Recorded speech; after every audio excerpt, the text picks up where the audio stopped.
We are two friends. I'm Ellen. I'm Erin.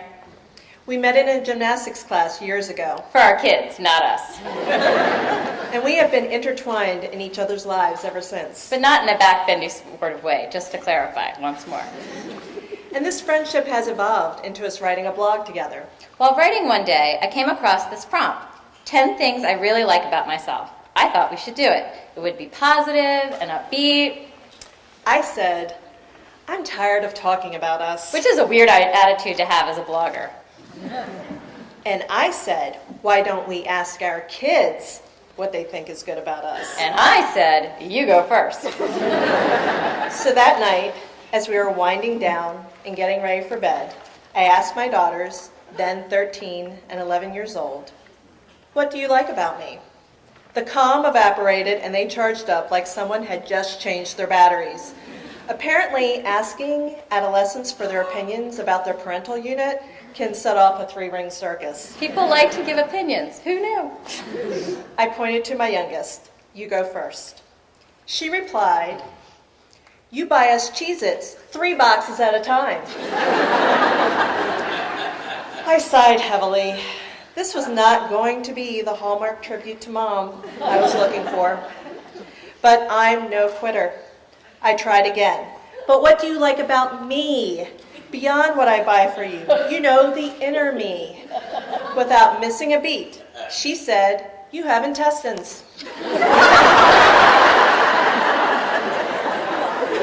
have to admire her comedic timing. But my girl has a heart of gold, so she threw me a real bone. Your fashion sense isn't embarrassing.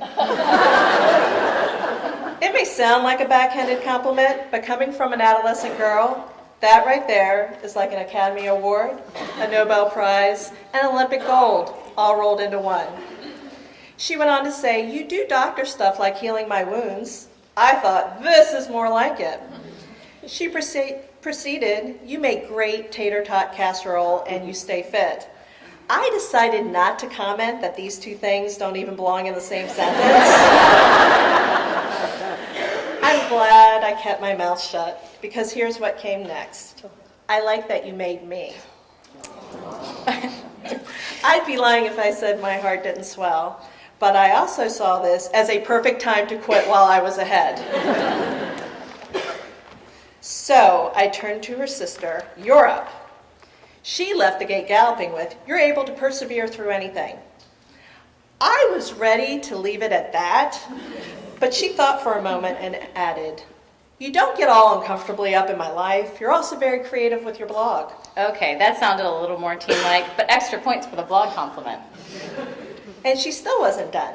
She further amazed me when she completely shed her cloak of teen self-absorption and asked me, but what do you like about yourself, Mom? Well.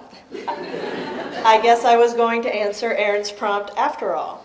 So I said, I like that I can pretty much do anything I put my mind to. And my oldest replied immediately, yeah, I can see that. Her sister's head bobbed in agreement. Once again, wow.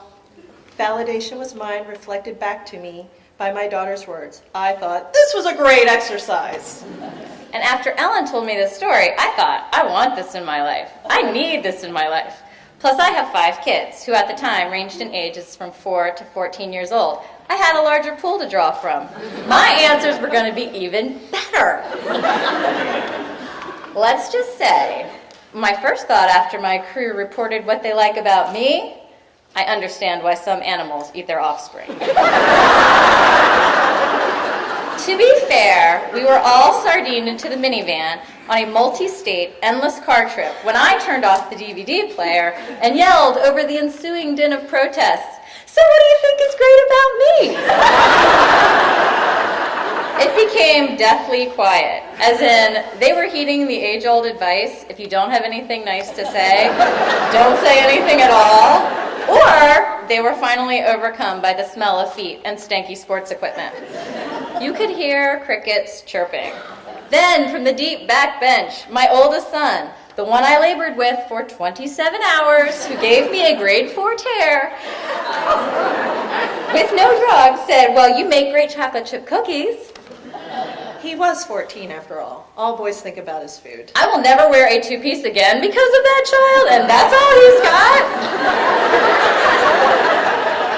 I started to say something when son number 2 piped up. You're a great baker. You make great chocolate chip cookies.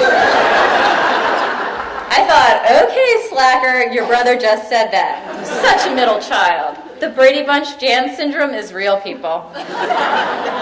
Then my still sweet as pie 8-year-old boy chimed in with, let me think.